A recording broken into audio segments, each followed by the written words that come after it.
Hi, everybody. My name is Steve Dunlop, and I'm an associate professor of emergency medicine at Hennepin County Medical Center. And I am affiliated at the University of Minnesota, where I co-direct the Global Health course, which is a University of Minnesota and Centers for Disease Control course on travel and tropical medicine parasitology.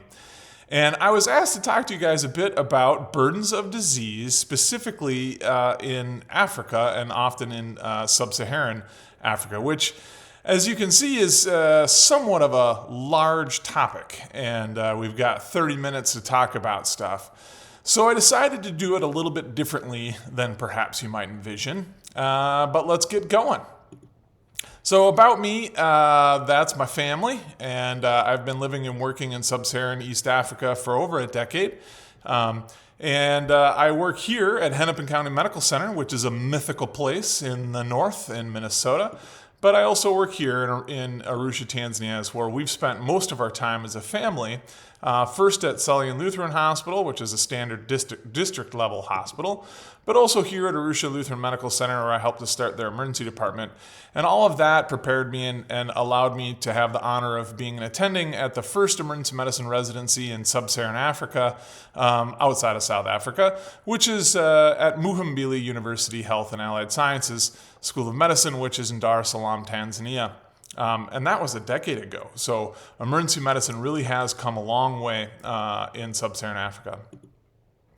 So this will just give us a little bit of a guideline or a guidance as to what we're going to cover today. We'll talk about the top 5 as I was directed to discuss. But then we're going to talk about something I want to talk about, which I call the neglected tropical disease, and we'll get to that.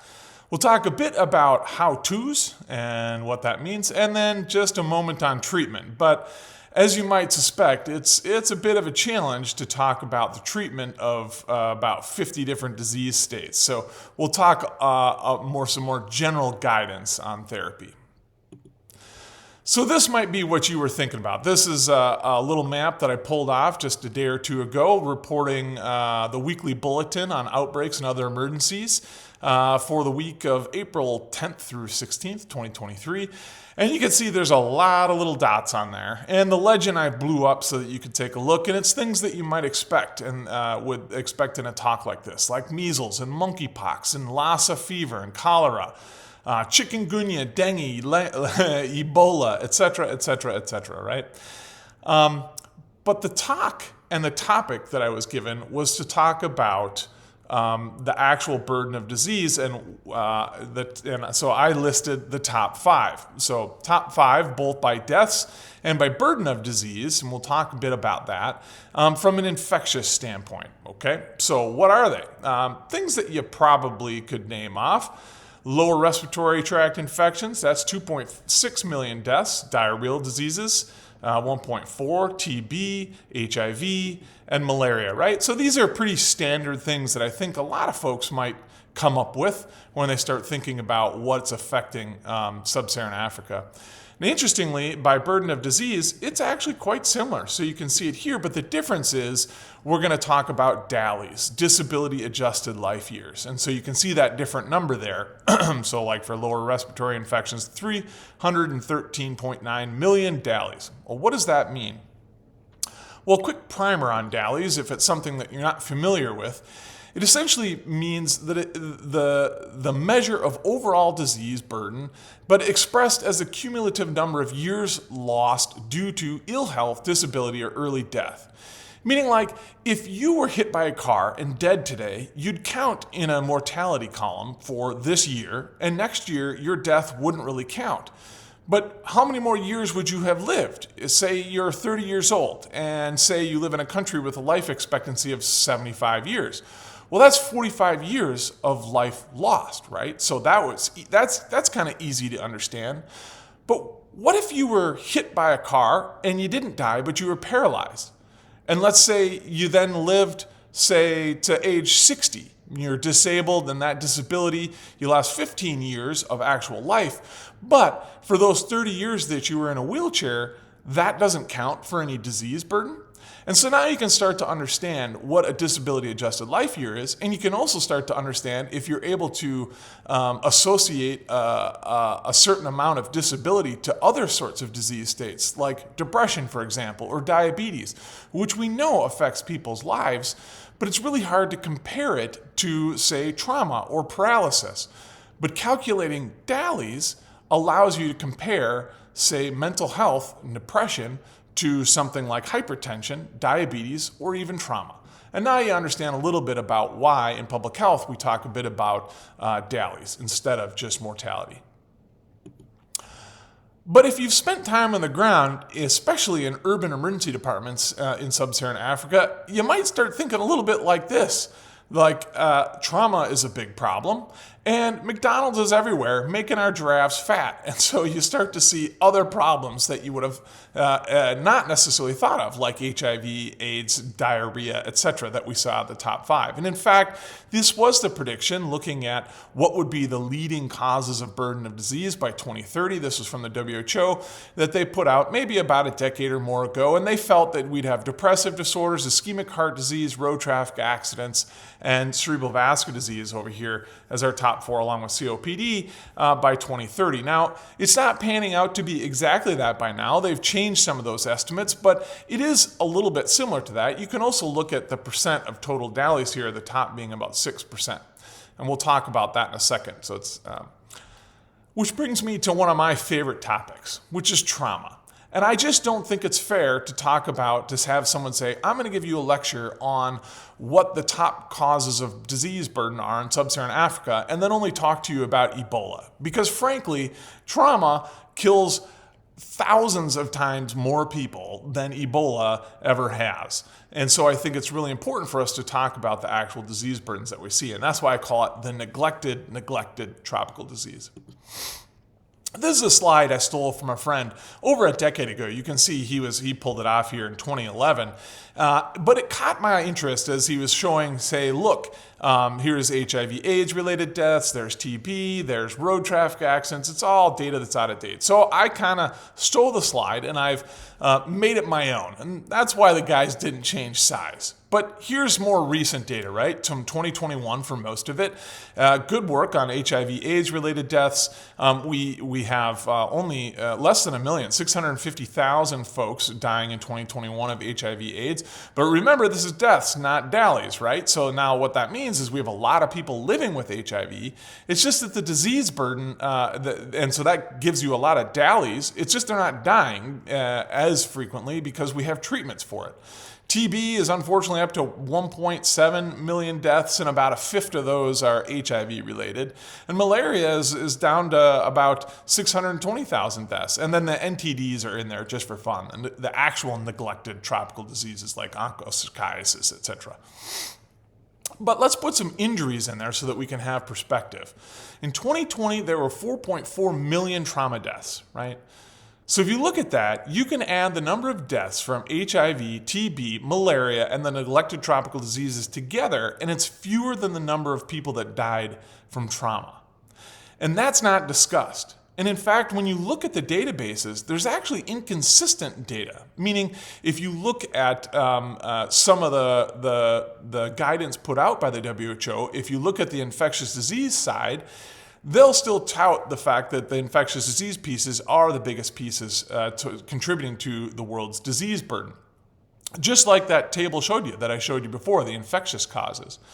Whereas if you actually look at the WHO guidance on trauma and injuries, it'll show you and tell you that 9% of the world's disease burden is secondary to trauma injury deaths, accounting for just under 300 million disability-adjusted life years. Remember, I showed you that picture before where the top one there of lower respiratory tract infections was just over 300 million. So approaching that lower respiratory tract. So it's a big deal, and it's not really talked about, which is why I'm talking about it. You say, well, I know it's all war and it's all violence that's causing this. And that's not true. That's what TV will tell you. But the truth is, about a third of it's from road injury. And in fact, if you look at the data coming out specifically of East Africa, most papers coming out will show you that road traffic deaths are growing 10 to 20% per year, year over year, which is a tremendous growth, making this entire category grow, and also stating that road injury is becoming a bigger and bigger piece of this pie. I will point out, as you see, that suicide here is at 16%. And if that gives you any sense of how bad mental health and unipolar depressive disorders are, now you understand a little bit why they ranked it where they did on the predictions for the largest contributors to the world's or Sub-Saharan Africa's disease burden.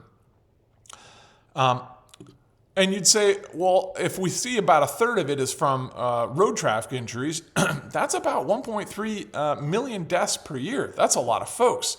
But then we start to look at where these deaths are occurring. Fatality rates in low-income countries are triple those as what it is in the high-income countries. And road traffic injuries are the leading cause of death for folks age 5 to 29. Which, as you know, is a big portion of populations in Sub-Saharan Africa. One, because the populations in general are much younger. In fact, last I looked in Tanzania, where I spend a lot of time, median age is 14. So this is affecting a large portion of the population. And even if you don't die, thinking back and putting our disability-adjusted life years hat on, this is a very large contributor to disease burden because we have a lot of young folks who are in their productive phases of their life, who have a lot of years left to live, who end up injured and living the rest of their lives with these injuries. Okay, I'll get off my soapbox and let's give you a little more practical knowledge on some how-tos and just ways to think about tropical medicine, because it's a big topic, and of course I can't teach you everything about it in 25 minutes, and I don't think you expected me to, but what I want to do is take well-meaning and very smart physicians like yourself who are thinking about doing work abroad and give you some tools so that you are better prepared when you do find yourself in an environment that's different than where you're trained. So the biggest piece here is know before you go. Kind of a cheesy slogan, but it's so true. If we think about epidemiology of diseases, this is a huge, important factor of understanding where you're going. So say, for example, you know that you're going to work in Dar es Salaam, Tanzania, for example. It's important for you to know that there's maybe an endemicity of malaria of maybe 10% on the coast. That's really important to know because that means 1 in 10 people walking down the street will test positive for malaria. This is very impactful then for when you're taking care of patients. You have a person who comes in febrile and sick. Could it be pneumonia? Sure, they might have pneumonia. If you test them for malaria, might they test positive? Sure. Is the malaria what's making them sick? Really tough to say. But if you didn't know that 1 in 10 people walking down the street was going to have test positive for malaria, it very much impacts your ability to be a competent physician in that environment. So it is quite easy to sit down and look at countries and understand the disease burdens that they have. How might we do this? One easy way is to use the CDC's Yellow Book. And this is what I teach my residents all the time, especially when dealing with patients who are in the United States, but are home, so fever in a known traveler, right? How do I figure out what my differential diagnosis is? We can't possibly know the epidemiology of every single country in the world. So this is one easy way that you can figure out. So when your patient says, hey doctor, I just got back from my trip to Nigeria and I have a fever. And you're trying to figure out, boy, I don't know all the different diseases that are happening in Nigeria. And so how might I construct a differential diagnosis to work this patient up?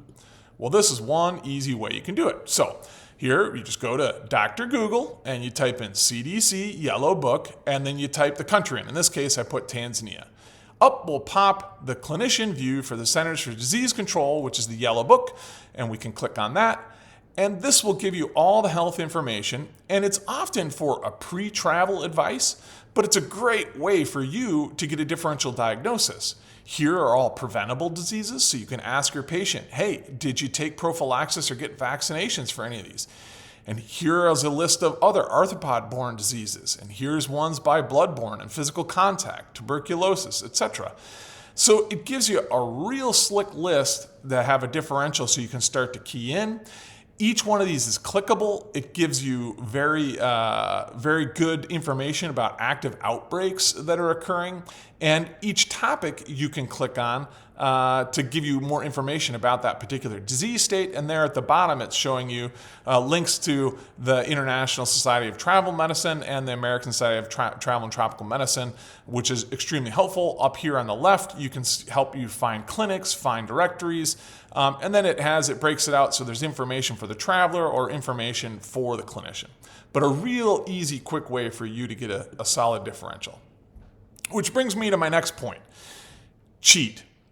When you're working anywhere, domestically, but certainly when you're working internationally, and you're working in an environment where you may not have all of the information at the ready because it's not where you trained, there is no reason in today's day and age that you shouldn't have a smart device on a local data network. There are very few places on the planet where you can't get a cell signal. Now, it might be challenging for those of us coming from the United States who aren't very familiar with swapping SIM cards or getting on local data networks, etc. But this is something that I would encourage you to make sure that you know how to switch a SIM card or get on a local cell network so that you have data. And make sure that you have some resources that you're used to using. I just put a couple up here as examples that are quite helpful as far as topics. So the Yellow Book CDC actually has an app that you can purchase and have on your phone to create these. But you also, as long as you have data, could do the same thing, right? You could look up the treatments for or the epidemiologic burdens of disease in the locations that you're working, as well as familiarize yourself with the treatment modalities that you would for each of these disease states. So we've gotten to a point where it's not that you need to have the treatment for African trypanosomiasis memorized, but you need to know that it exists. Well, how would I put that on my differential? Well, if I do a quick CDC Yellow Book differential calculation, I can say, okay, I guess sleeping sickness is a thing that could be here. I could click on sleeping sickness and then say, geez, do the symptoms and timeline fit for the patient in front of me? And if it does, then you'd have the resources to help look it up. I would also say that you should be engaging your local practitioners, who often are a wealth of knowledge because they grew up and trained there. You also, if you're on this side, domestically, I'd encourage you to either engage your own infectious disease and tropical medicine colleagues, and if you don't have one at your facility, you might want to consider transferring the patient or referring them to a facility that does work up fever and return travelers on a more regular basis. You can get educated. And I would encourage that for those of you who want to do this for a career. This is at the top is the American Society of Tropical Medicine and Hygiene website. I put it up there so you know that it's a thing. But if you Google that and then put look on their list for diploma satisfying courses, so you can sit for either the CTROP Med or for some of these courses allow you to sit for the London School exam as well, whichever exam you would prefer. There are about 19 courses listed. I have just put 3 of them up there that are well known. Of course, I'm biased towards University of Minnesota's, which is a great course that has a lot of online content as well as a month-long in-person portion, which is about to start here the month of May. But I would say probably one of the best courses that you can go to if you get a chance. The Gorgas course in Peru is a fantastic course for clinical tropical medicine. And of course, the London School is fantastic as well. But educate yourself. Done are the days where we should be cowboys rolling into an environment without properly educating ourselves. So some words on treatment, which I think is a challenge because the disease states are just so incredibly complex and nuanced. I can't go through all treatment modalities for every single infectious disease. But I will say that it starts with good universal emergency care, right? We all know our ABCs. And we all know that things often start by just getting a patient 2 big IVs, some fluids, a set of labs, and moving on from there. If they look septic, treat them like they're septic. If you're in a malarious environment, treat them for malaria or test them for malaria and then treat them. Often we find ourselves in a situation where you have a list, create a list for yourself of the things that you can test for and the things that you can treat. This allows you to work down an algorithmic approach, doing the most good that you can given the resources that you have. You can't make a diagnosis you don't think of. And this brings me back to, again, getting comfortable with using the resources that you brought along on your cell phone, one of the easiest of which, when it comes to tropical infectious disease, again, would be the CDC Yellow Book. You make that differential, you'll at least have it there, and then you might be able to make the diagnosis. Know your epidemiology. We discussed the importance of that, and I can't stress it enough to help you understand what the disease burdens are in the location that you're going to be working. Lastly, cheat. We talked about that. We went through school where cheating was bad. It turns out when you're dealing with people's lives, nobody cares how you get the answer right. And finally, ask for help.